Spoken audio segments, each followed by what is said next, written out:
Biz Tokay deybiz, büyük deybiz, Karoğluk, Koyaş deyip, Ay deyip deyitkenler indi. O yaşagan vakıtta da, uyganan sında, hazırda bu şunu ideallaştırı devam eder.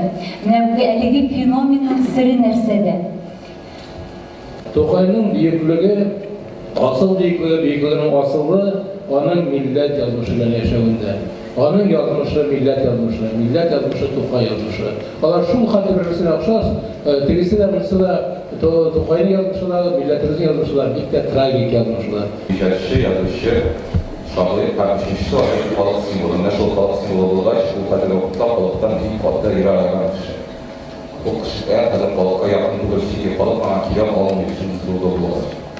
Aslında şu problemi biz bütünümüz ederiz, zor zat dilinde, yani Tokay'ın kadarı bir balık bölgen icatı o işçiler.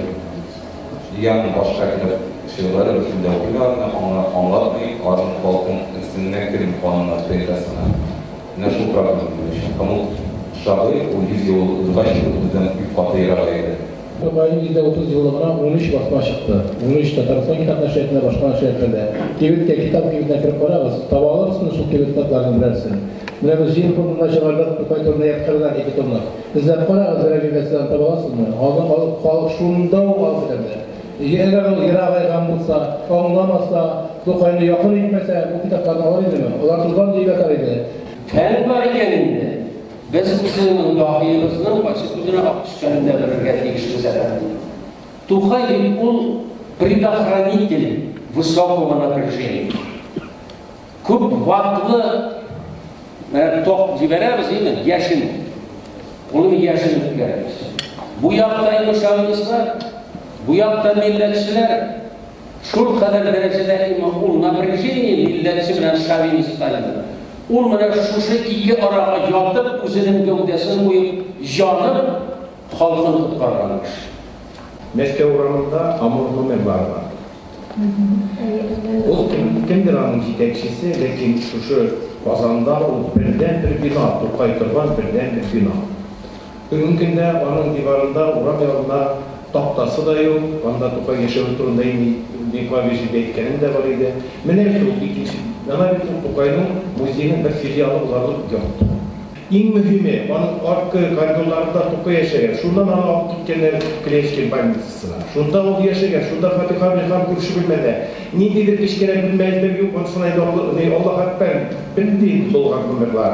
Mene başkuşu binanın çektir, zakınlaştırıp, minin de bu biri dokunlanıp da iter, aptırap da iter, birden bir bina. Mene Kazan hakimiyetinden şuşlarını biraz tekker barışıp var mı ki? Mene alarının nişiktir, alar şitte kala bizden. Kazan hakimiyeti, mirisi, midişin mene şunday bizden Tatarga kalkışı şaralarda. Көп şaralarda, özellikle Sovet şarında Tokay'ını barak instrumenti koyulanlar. Andan internasyonalist de yasalanlar, andan milliyetçi de yasalanlar, andan kapitalist de yasalanlar, andan patriot de yasalanlar, andan hem o ştamplara koyulanlar, hem Tokay'ın icatı faaliyeti ikinci planda kalan, Tokay'ın şahsı üçüncü planda kalan. Yani benim unutamamış yani tarihçi olarak her vakti tarihine çıkacak, İran'da şapkan. Tarihte bizler bütün yaklarını birlikte anlatmak gerek, bütün işgalliklerini göstermek gerek. Bugün biz kurarız bizden televizyon şugalı. Biz millet olarak uygalı, biz ederiz illüziyada yaşap yatmıyor. Ruslovkıda biter, bizde biteriz. Mine bu şuradan biz hazır vok diye birbirlerine kirip Tokay'ı bizim de şugalıtırız. Mine müntecibinin bir şey basır bağlarlıkla. Biz alarmın kullarını elektron hesaplar bildik mi? Alar telefondan okuyorlar mı Tokay'ın şiirlerini? Alar Tokay kurumda kinolar koruyorlar mı? Alar spektaküllerini koruyorlar mı? Devlet yolundan bir kişi sistemalı işlemi Tatar ülkesinde. Bir kişi problemini üstten korup, türlü yerlerden signal verip kompleksli işini bizden koluk olarak üstürmeyi. Bütün dünya kuptu. Züleyha kuzlarını açtı deyip tercümeyi de başladı. Mine şuna dünya kupsunu Tokay'ın kitapları